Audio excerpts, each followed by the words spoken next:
When Clara inherited the house from her distant great aunt Margaret, she saw it as a chance to escape the noise of the city.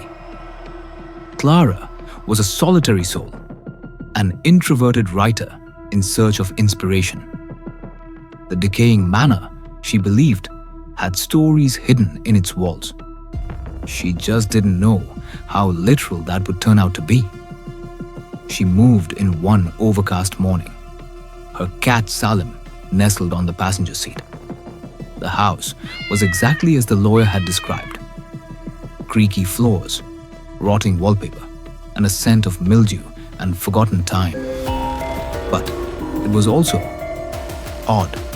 Clara could feel the temperature shift as she moved between rooms. Sometimes, the air in certain corridors grew cold without explanation. There were whispers at night, nothing intelligible, just faint murmurs beneath the wind. Doors creaked open on their own, and sometimes the lights flickered even though she hadn't yet connected electricity. She assumed it was just her imagination. In the attic, buried under moldy books and old trunks, Clara discovered a leather-bound journal.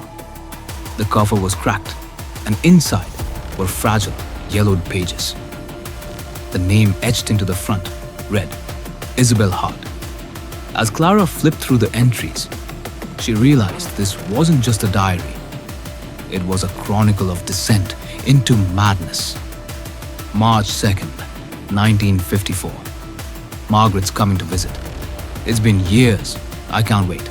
She says she needs a place to rest, to think. She always liked this house. March 4th, 1954. Margaret is different, cold. She talks of death, says the world is rotten. I try to cheer her up, but she only stares at the walls. March 6th, 1954. She asked me today, what would you do if I disappeared? I laughed. She didn't. The entries grew erratic after that. Paranoid, desperate. March 9th, 1954. I hear her walking the halls at night, but when I check, she's asleep.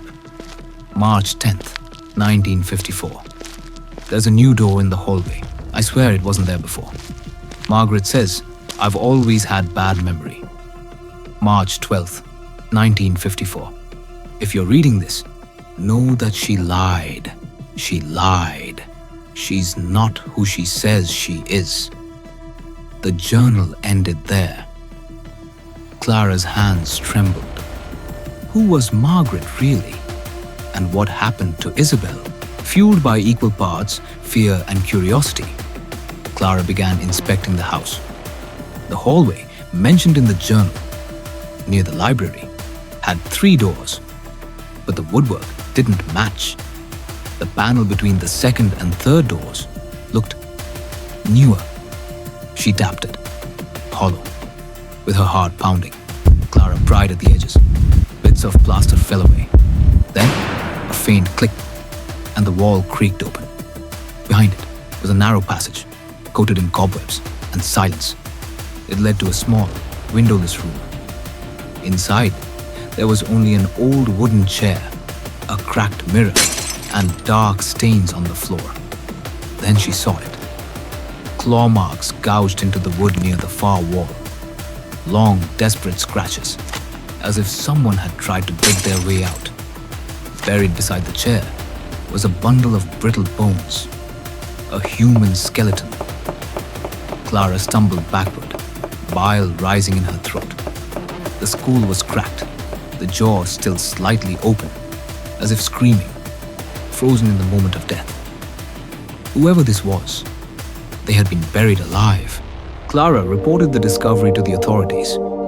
Forensics dated the body back to the 1950s, but no one could confirm the identity. Clara returned to the journal. A deeper look revealed a hidden flap inside the back cover. Tucked inside was a letter, torn, smeared with old blood. To whoever finds this, she's not Margaret. She came wearing her face, her clothes, but she's not her.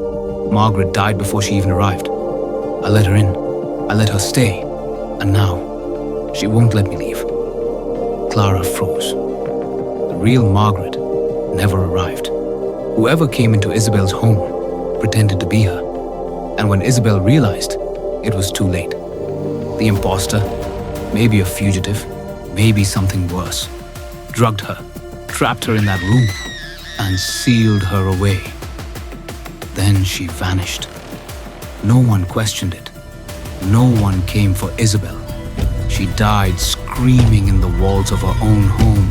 That night, Clara couldn't sleep. Her dreams were full of whispers and screams. At 3:17 a.m., the mirror in her bedroom cracked on its own. She heard a soft tap, tap, tap from the hallway. She rose and followed it. The hidden room's door was ajar again. Inside, the air was cold as the grave. And on the wall, where once there were claw marks, was now something else. Writing, carved freshly into the wood.